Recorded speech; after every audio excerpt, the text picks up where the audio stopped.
We're back with Jon Barrie, the former Senate candidate, independent candidate, and we were talking about immigration before we went for break, and you were telling us... I would just want to share a quick story. A friend of mine's from England, and he's had a business here for 20-some years, trying to become naturalized, and he has a son here who actually is in jeopardy of being sent back to England because of the bureaucracy that's going on.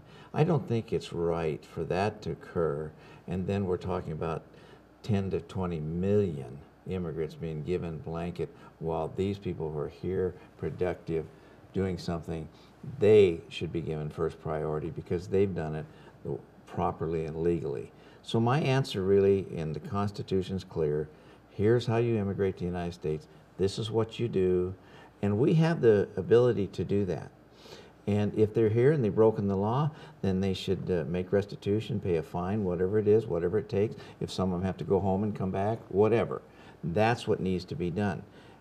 They are creating an extreme burden on our financial situation here in the United States because of the basic laws that we have. You know, you can't turn away from hospitals and schools and so on, things like that. So they're costing us millions and billions of dollars. And we need to stop that. That's another thing we talk about, the prosperity of this nation, the financial thing. So those individuals, do we want people to be here in the United States of America and succeed and be successful? Absolutely, because that's what this country is all about. But there's ways of doing it legally. So that's my simple answer, is comply with the law. Do you feel at some point the nation as a whole would have to consider amnesty? I mean, No, they did it, absolutely Ronald not. Reagan did it. No, they've done it several, but none of that has ever worked. In fact, this would be the third time, actually the fourth time, that they've done, and it has never worked. It doesn't solve the problem. The problem, you see, it's like that bucket of water with a drip, drip, drip into the bucket. You empty out the bucket, you put it back there, drip, drip, drip, the bucket's full. See, in other words, what you need to do is stop the leak. That's how you handle immigration. But 12 million people, you have to admit, is a lot of people. And it could be 20 million. And they have a lot of children, they have families and stuff. So we have, there is a but humanitarian... they're here illegally. They're here illegally. I agree on that. And my friend from England, he's here illegally. He's paying bills. He's paying taxes. He has a business. He's providing jobs for people, and he's having a difficult time. I think that's incorrect. That's not what we should do. But should we welcome these individuals here? Yes. Do they have to go home and come back? Maybe. Some don't. But basically the law's been broken. And that's really the bottom line here. It's a difficult situation. It absolutely is. They have families, and they're in schools. Makes it very difficult. And some of them have many children, you know, and some of these go back 10, 20, 30 years.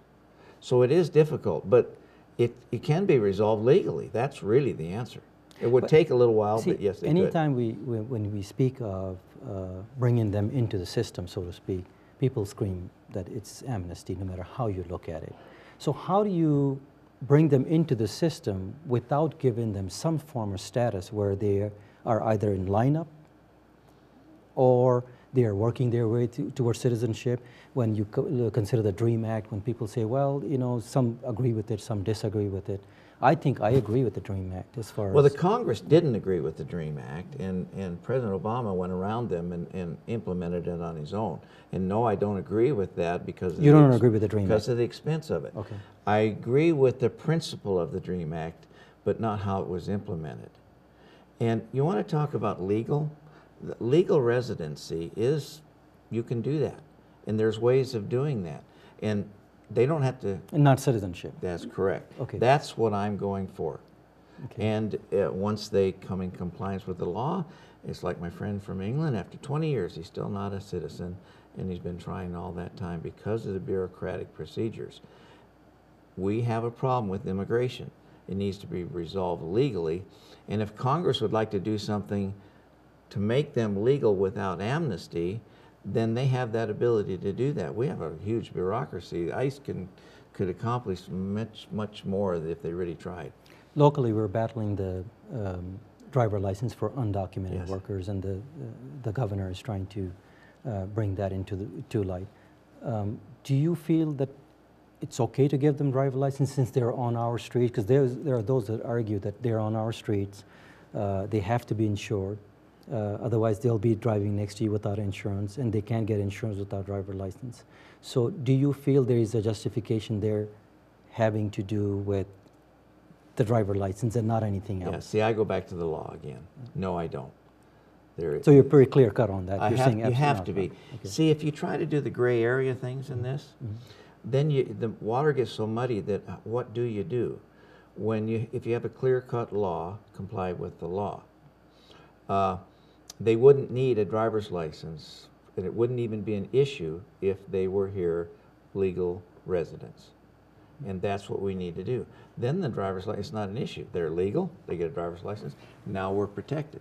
And there are those who are abusing the system by bringing. Absolutely. There's a lot of out-of-state rings that they, Yes. I think, found that were working in the state of New Mexico, because it was such an easy state to come out there and get licensed. It's a study, no doubt. You have to look into all aspects of it. And I tried looking into some aspects, found out that, well, you're still dealing with the human situation there. So Yes. that's where it became very difficult for me personally. I said, well, I don't know how I would, if I was a legislator, how I would come on, which side I would come on.